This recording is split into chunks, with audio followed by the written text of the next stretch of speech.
ideas are engaging for you. And please do, if there are journalism students here, you got to make a resource of a guy like this. All right? He's been there. You gotta go there to know there. Is that it? Is that getting that right? As Zora Neale Hurston says, you gotta go there to know there. He's been there. So, use his experience. Pick up really on what everybody has said so far. I think that in the photograph as well, as well as Wimberly's depiction of it there. By the way, the title of that image on the flyer is "The Soul of '68." The Soul of '68. S-O-U-L. Did I mention that you did that flyer? No. I'm mentioning it now.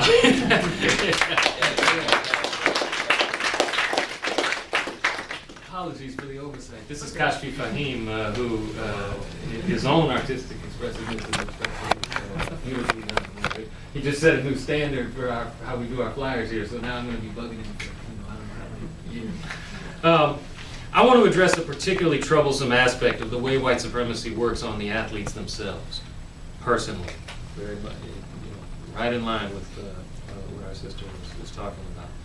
One of the central theses of Roden's book is that, speaking very generally, but with a lot of accuracy, I think, the modern-day African-American athlete has been turned against himself or herself, and essentially against her or his larger group of black people. It's a nagging question for me. It has been since I was a teenager and first started thinking seriously about making a living in the world of sports. Why are so few African-American athletes, or any athletes, politically engaged? Why do so few resist in any form the various kinds of oppression black people face? Why do the vast majority of black athletes do all they can to make sure white people are very comfortable in their presence? Fans, coaches, reporters, agents, team owners. I commend Robinson Cano. That is a good thing. I hadn't heard that actually. That's a rare thing. It's a little uncomfortable finally. He's doing something that's a little uncomfortable for white people. And when black athletes do resist in significant ways, like Muhammad Ali or Jack Johnson or the guys in the picture here, why are they punished so severely and in such a variety of subtle and unsubtle ways? Try to make a list of all the African-American professional or college athletes who you think have made significant contributions to the struggle against white supremacy, or male supremacy, or homophobia. It's a short list, and most of them come from before the freedom movements of the 60s and 70s. Roden puts it in a couple of different ways in his book. He writes, "The community of black athletes, like the black community at large, is wealthier and in some ways more powerful than ever before. But in many other ways it resembles the wandering lost tribe, a fragmented remnant unable to organize itself to project the collective power it embodies, but is afraid to use. Isolated in summer camps and prestigious universities, and pampered as the budding millionaires that many of them will become, today's big-time college and professional players are far less prepared to deal with the racial realities that exist in America than any previous generation of athletes." The wandering lost tribe, by the way. Any Bible readers in here? Of course, that's referring to the book of Exodus. That's a nice metaphor that he uses there. I try to resist being too nostalgic about the past and notions of black people's seemingly glorious history of untainted resistance. But here I'll just plead guilty to that, because I think Roden is dead right. And I think the use of the word afraid in that quote is the key. These athletes today, as powerfully as they are physically and could be financially, are afraid to express their humanity, their real humanity, in the face of insult. Roden attacks the problem another way.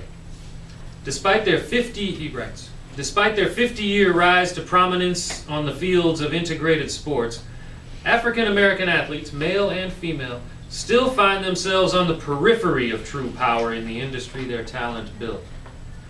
In their failure to heed the lessons of history, today's black athletes are squandering the best opportunities yet for acquiring real power in the sports industry.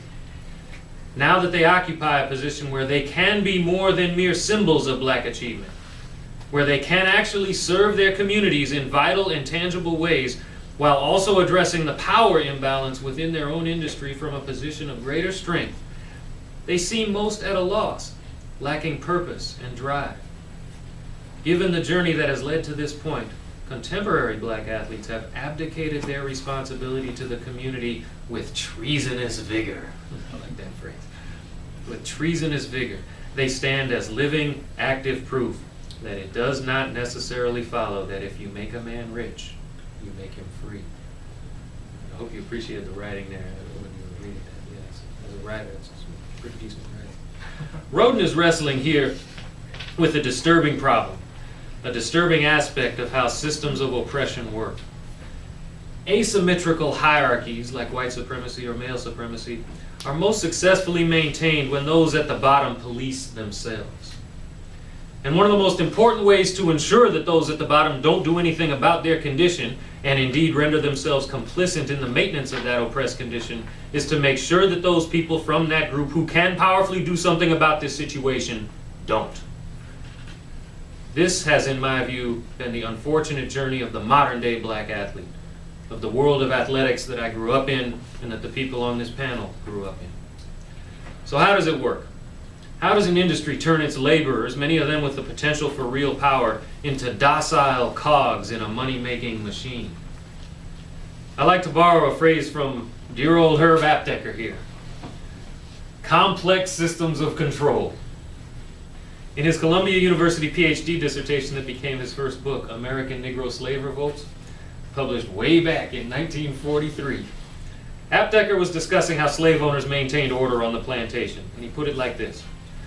A ruling class, often subjected to periods of panic arising from doubt of its ability to maintain its power, may be expected to develop very complex and thorough systems of control. Many of us today think that Apteker's work is dated, and to some extent, obviously, it is. But the young modern-day historian could learn something valuable from the spirit of that old man's scholarship, the advocacy and intervention that he infused into the discipline of academic history. History as a weapon, so to speak, taking a cue from Carter G. Woodson and J.A. Rogers and Apteker's good friend and mentor W.E.B. Du Bois. And I think Apteker's complex systems of control formulation is a good one to use to assess the situation, the spiritual and political predicament or crisis of the modern-day African-American athlete. Two of the many sinews of this complex system, this web of control, are brutal repression and punishment from without and subtle, nonviolent day-to-day pressure from within. I don't know if any of you feel this as an American student in your struggle to maintain your humanity in the American university. There's two things that happen. Police repression, right, and other subtle forms of repression. It's kind of an thank you, brother. I appreciate it. Take good care. It's kind of an interior and exterior thing, and it really works on the athletes of today. First part brings me back to our photograph here and what happened to Tommy Smith and John Carlos as a result of what they courageously did on that October day of 1968. By the way, the date was October 16th, and I love these coincidences. John Brown, any of you all know who he is? The date that you should know who he is, but haven't I said anything about him in class? You all know who he is. October 16th of 1859 is the day he hit the arsenal at Harper's Ferry. And very interestingly, later, October 16th of 1995 was the Million Man March, when Minister Farrakhan brought all of us men, and many thousands of women as well, together on the Washington Mall there. So that's the same day as this. The writer, John Oliver Killens, was fond of framing our experience in the racist South like this. A black man is walking with his wife down the street, and a white man passes and gropes his wife's rear end. At that moment, the black man has two choices. He can do nothing and live a defeated life, suffering interminably from ulcers and migraine headaches, or he can die. What Smith and Carlos did that day was, like our native brothers and sisters say, it's a good day to die. And they did. They committed a kind of professional suicide. After they threw their fists in the air like that, the system came down on their heads with a vengeance. They were kicked off the U.S. Olympic team, forced to leave the Olympic Village, and essentially barred from competing for the U.S. track and field team again. The American press savagely vilified them.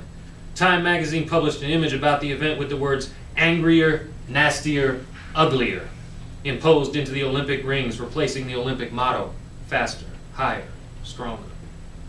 The men received numerous death threats, and they were heckled by white crowds when they did compete.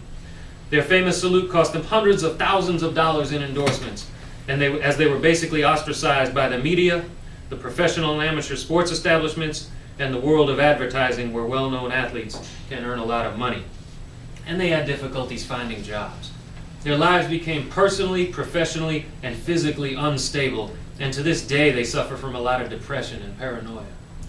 And we see this kind of story repeated in various ways in the lives of people like Muhammad Ali or Jack Johnson and Kareem Abdul-Jabbar. When a black athlete expresses himself or herself politically, all hell breaks loose. And they bring the system down on their head in ways that are difficult for a lot of people to imagine and cause a lot of people to ask, why? Why go through all that? Later that night, after the medal ceremony, Smith had a good answer to those questions. He said, "If I win, I am an American, not a black American. But if I did something bad, then they would say I am a Negro. We are black, and we are proud of being black. Black America will understand what we did that night."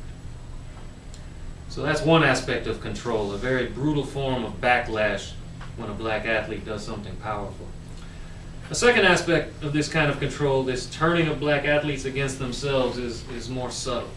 And I'll share a little bit of my personal experience playing baseball to explore this point, and then I'm done and we'll take some questions. When you grow up in sports and you're black, this is another side of the coin that you were talking about, I think. When you grow up in sports and you're black, you are trained from a very early age in a kind of docile compliance with your own exploitation. It's almost like you sign a pledge when you're a kid that says, "I will play these games and therefore allow myself to be insulted with impunity on a daily basis." I can't begin to list for you all the number of racist jokes from coaches and teammates that I endured, usually without responding, at least not until I was a little bit older. And whenever I did respond, I was carefully and firmly instructed that I was wrong to respond, and that the best thing to do was to just let the insult roll off your back.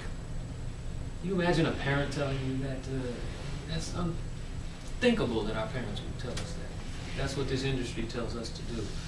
Imagine Jackie Robinson, for example, who many of us have revered and talked about today. All the garbage he had to put up with without intervening. Every black athlete goes through that at some point. It's the kind of thing that Coach John Thompson at Georgetown was able, quite successfully, I think, to take out of the process of playing college basketball for these young men. They were, at least directly in their day-to-day experience with the game of basketball, in an insult-free and all-black environment. I think it's one of the reasons why they were so that they did succeed so much with players like Allen Iverson and Patrick Ewing and Michael Graham, players who had a little edge, a little difficulty adjusting to life in the white world. I experienced this in another way, especially when I started umpiring. My playing days were very short in minor league baseball. That was a decision that was made for me. You get to your locker one day and it was like a slip says, "Come see me, coach."